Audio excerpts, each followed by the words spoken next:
डाक विभाग का जो न्यू भर्ती आई थी 28,000 प्लस पदों पर, उसका जो है merit list, first merit list आ गई है, जिसमें आपका ना एग्ज़ाम था ना ही इंटरव्यू था, डायरेक्ट भर्ती था। उसका फर्स्ट मेरिट लिस्ट आ गई है, जिसमें 3 अलग अलग पोस्ट थे। एक थे बीपीएम, दूसरा एबीपीएम और तीसरा जो था डाक सेवक का था। तो इस पर आपका पहला मेरिट लिस्ट आ चुका है। तो आप इंतज़ार कर रहे होंगे से कितना पर मेरिट बनेगा, क्योंकि आपका 10वीं की जो मार्कशीट थी उसी के हिसाब से आपका सिलेक्शन होना था। तो अभी जो आई है मेरिट लिस्ट जो बनके तैयार हुई है, जिसमें जिस भी कैंडिडेट का ज़्यादातर, लगभग मैं बता रहा हूँ 90% से प्लस, मतलब 100 में से ये आपका 90 से प्लस आपका नंबर था, उसी का सिलेक्शन हो रहा है।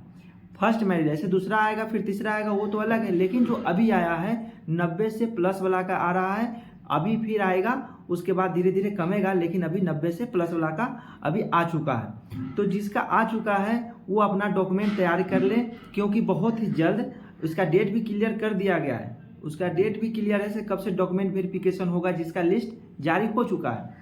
तो डॉक्यूमेंट में क्या क्या आपको ले जाना है, तो डॉक्यूमेंट में 10वीं की मार्कशीट ले जानी है, क्योंकि 10वीं पे ये भर्ती आई थी। उसके बाद आधार कार्ड आपके पास होना चाहिए पहचान पत्र के लिए।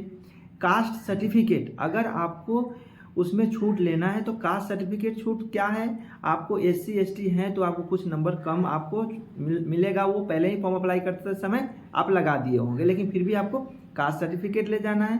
EWS से आते हैं तो EWS सर्टिफिकेट आपके पास होनी चाहिए। दिव्यांग है तो दिव्यांग प्रमाण पत्र होनी चाहिए। डेट ऑफ बर्थ वाला सर्टिफिकेट आपके पास होनी चाहिए, जैसे मैट्रिक का होता है तो उसी से काम चल जाता है, उसमें डेट ऑफ बर्थ होता है। डोमिसाइल प्रमाण पत्र होना चाहिए।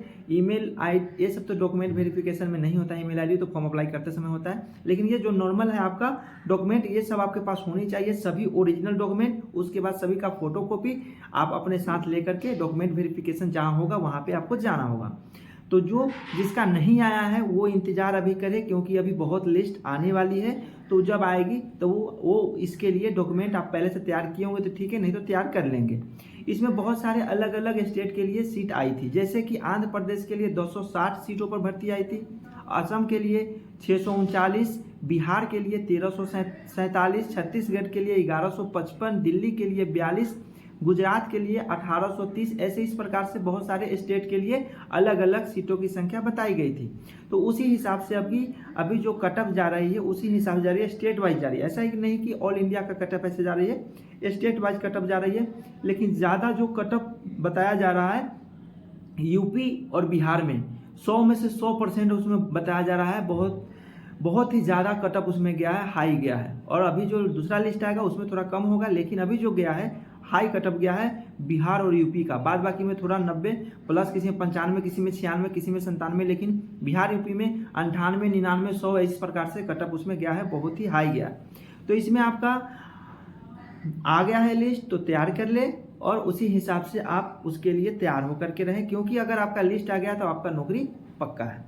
तो ये था डाक विभाग GDS की 28,000 प्लस पदों पे जो आपका मेरिट लिस्ट तैयार होकर आया था, उसके बारे में मैं आपको बता दिया हूँ। अगला जब भी आएगा सेकेंड लिस्ट तो मैं उसके बारे में भी आपको क्लियर बता दूंगा से कितना पर आया है।